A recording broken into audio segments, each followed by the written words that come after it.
Bienvenidos a The Debate. Hoy abordamos un tema que, nos toca de cerca a muchos. La educación financiera de los niños. El material de origen se apoya en un estudio de la Universidad de Cambridge que es bastante contundente. A los 7 años, los cimientos de nuestra relación con el dinero ya están puestos. A partir de ahí, el texto propone un método muy estructurado, casi un currículo escolar, para enseñarles a gestionar sus finanzas desde pequeños. Y esto nos lleva a la pregunta central de nuestro análisis de hoy. Exacto. ¿Es este enfoque tan metódico y temprano la mejor herramienta para asegurar su bienestar financiero? ¿O corremos el riesgo de criar una generación que vea el dinero no como un medio, sino como una fuente constante de ansiedad? Yo voy a defender que la ciencia es clara. La inacción no es una opción, y este modelo estructurado es una guía indispensable en el mundo actual. Y yo, por mi parte, argumentaré que, aunque las intenciones son buenas, esta rigidez puede ser un error. El peligro es que acabemos enseñando a los niños las mecánicas de la gestión del dinero, pero nos olvidemos de lo más importante, enseñarles a tener una relación sana y flexible con él, que prioricemos la técnica sobre los valores, imponiéndoles preocupaciones de adultos mucho antes de tiempo. A ver, mi punto de partida es el dato más revelador que ofrece el texto. La ciencia nos dice que a los 7 años, el cerebro de un niño ya está, trazando las vías neuronales que definirán sus hábitos financieros para toda la vida. La cuestión no es si les enseñamos o no. La cuestión es si somos nosotros los arquitectos de esos hábitos o si dejamos su futuro financiero al azar. Porque los niños aprenden por imitación. El material lo llama modelado parental. Si nos ven discutir por dinero, si notan nuestro estrés al pagar las facturas, aprenden que el dinero es sinónimo de conflicto y angustia. Por eso, el modelo escalonado que se propone no es un capricho, es una respuesta directa a cómo funciona su cerebro. Introducir el concepto de coste de oportunidad a un niño de 4 años no es darle una clase de economía, es enseñarle a tomar su primera decisión consciente. Si elige el helado, pues renuncia a las pegatinas. Es el pilar del pensamiento crítico. Y cuando llegamos a la adolescencia, la ideología es aún más clara. Su córtex prefrontal, que podríamos llamar el consejero delegado del cerebro, esa parte que sopesa las consecuencias y planifica a largo plazo, está todavía en prácticas. Pedirle a un adolescente que gestione su dinero sin un presupuesto, sin unas reglas claras para su paga, es como pedirle que conduzca un coche sin haber ido a la autoescuela. No les estamos robando la infancia, les estamos dando las herramientas para que puedan construir su futuro. Entiendo perfectamente la lógica de querer darles herramientas. El problema, para mí, es el tipo de herramienta que les estamos dando. Este modelo, con su obsesión por la estructura, corre el riesgo de convertir el dinero en una asignatura más, en algo que se aprueba o se suspende.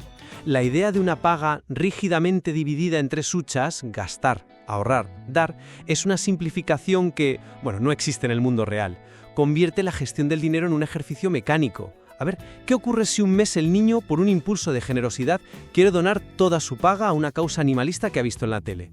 O si decide que quiere ahorrar cada céntimo durante 6 meses para comprarse esa bicicleta que tanto desea. Claro. El sistema, en lugar de fomentar esa pasión o esa disciplina, la penaliza porque se sale de las casillas predefinidas. El propio texto admite que la clave de todo es el modelado parental. Pues bien, yo creo que ver a tus padres hablar de dinero con naturalidad, tomar decisiones sensatas y vivir sin una angustia constante por el control es una lección infinitamente más poderosa que cualquier método de 3 huchas. Mi gran temor es que este enfoque cree técnicos financieros competentes, pero emocionalmente analfabetos en lo que al dinero respecta. Personas que saben cómo ahorrar, pero no por qué lo hacen. Pero es que esa estructura no es una jaula. A ver, es más bien un simulador de vuelo. Es lo que el material denomina autonomía con límites. Les permite cometer errores en un entorno donde las consecuencias no son catastróficas. El mundo adulto, nos guste o no, funciona con categorías. Tenemos gastos fijos, ahorro para la jubilación, presupuesto para el ocio. Este sistema no hace más que traducir esa realidad a una escala que un niño puede comprender. El texto advierte de 2 errores comunes: darles dinero sin ningún tipo de guía, lo que no enseña nada, o rescatarles. O rescatarles constantemente cuando se lo gastan toda la primera de cambio, lo que les enseña la peor de las lecciones, que sus acciones no tienen consecuencias.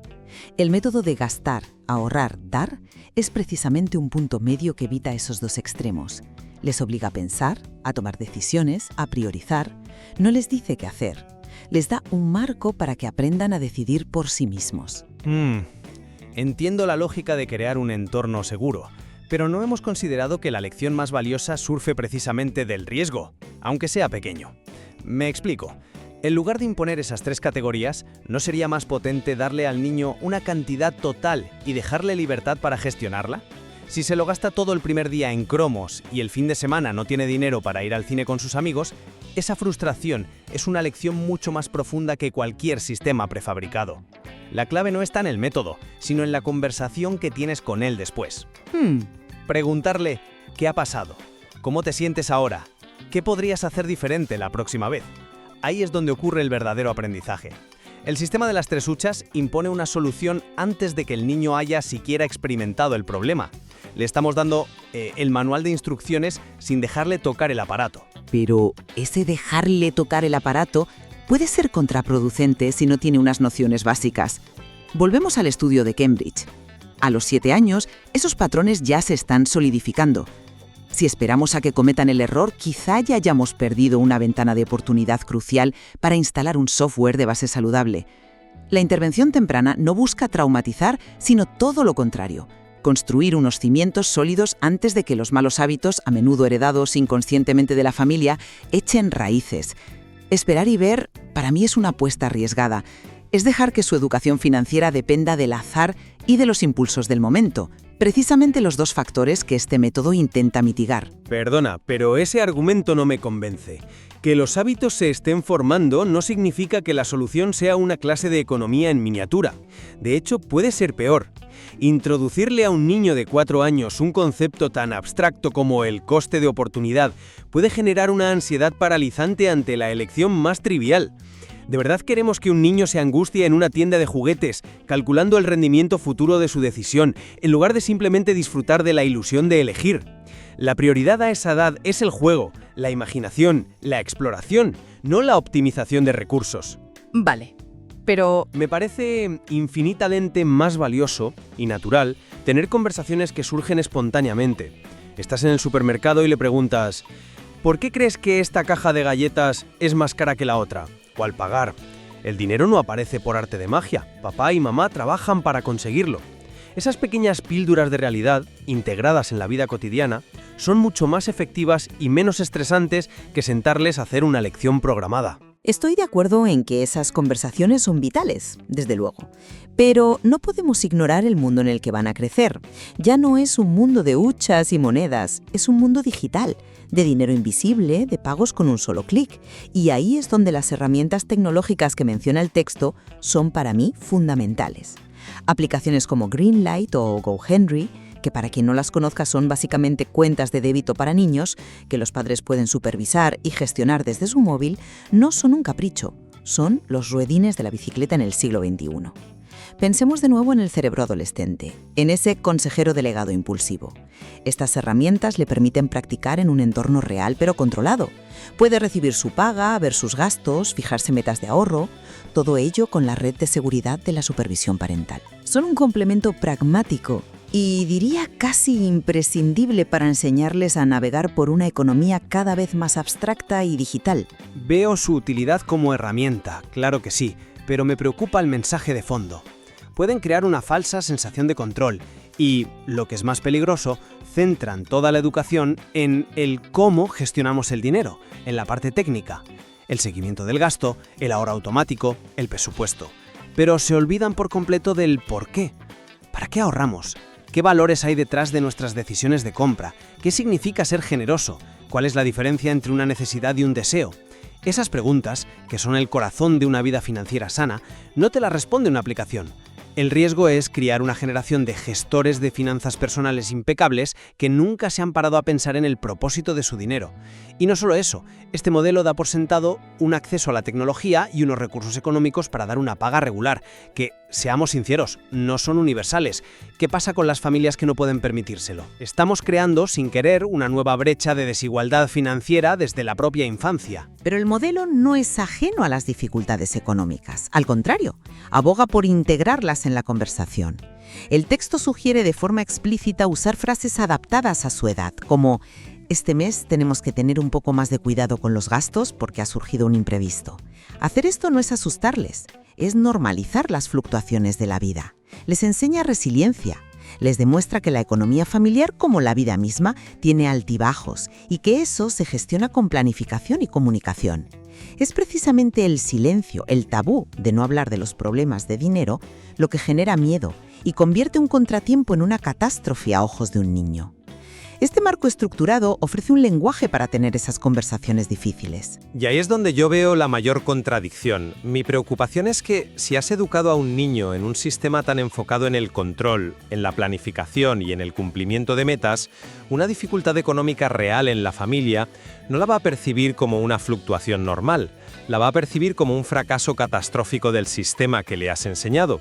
Si le has grabado a fuego que si planificas bien, todo irá bien, ¿qué mensaje le estás enviando cuando por un despido o una enfermedad el plan familiar se va al traste? Puede interiorizarlo como una prueba de que ha hecho algo mal o de que sus padres han fallado. Un enfoque más flexible, centrado no tanto en el control, sino en la resiliencia emocional, en la capacidad de adaptarse a lo inesperado, sería mucho más útil a largo plazo que un método basado en la ilusión de que podemos planificarlo y controlarlo todo.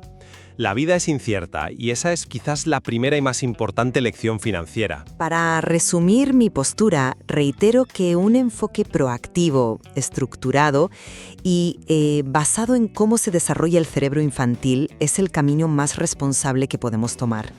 No se trata de generar ansiedad, sino de combatirla con conocimiento y competencia. Se trata de darles claridad y confianza para romper un ciclo de precariedad financiera que, como bien señala el material, a menudo se hereda de padres a hijos. No es una jaula, es un mapa para un territorio que inevitablemente tendrán que explorar.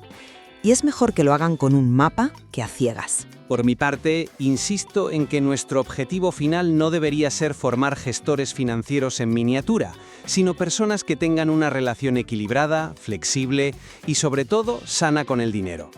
El exceso de estructura, la introducción prematura de conceptos complejos y el foco en las herramientas pueden socavar ese objetivo. Se corre el riesgo de valorar más la técnica que la mentalidad, de enseñarles a contar el dinero, pero no a entender lo que de verdad cuenta. Dicho todo esto, creo que hay un punto en el que ambos estamos completamente de acuerdo. El silencio es el verdadero enemigo. El mayor problema es el tabú, esa costumbre cultural que denuncia el texto de no hablar de dinero en casa, como si fuera algo sucio o conflictivo. La conversación abierta en la familia es absolutamente esencial. Totalmente de acuerdo. La verdadera divergencia entre nosotros no es si debemos hablar o no, sino cómo debe ser esa conversación. Si debe articularse a través de un sistema pedagógico, con sus etapas y sus herramientas, casi como una asignatura. O si por el contrario, debe ser algo más orgánico, que surja de las experiencias del día a día y se adapte al carácter único de cada niño y a la realidad de cada familia. El material de origen nos ofrece un mapa muy detallado. Quizá la verdadera sabiduría reside en que cada familia decida si quiere seguirlo al pie de la letra o usarlo simplemente como una referencia para trazar su propio camino.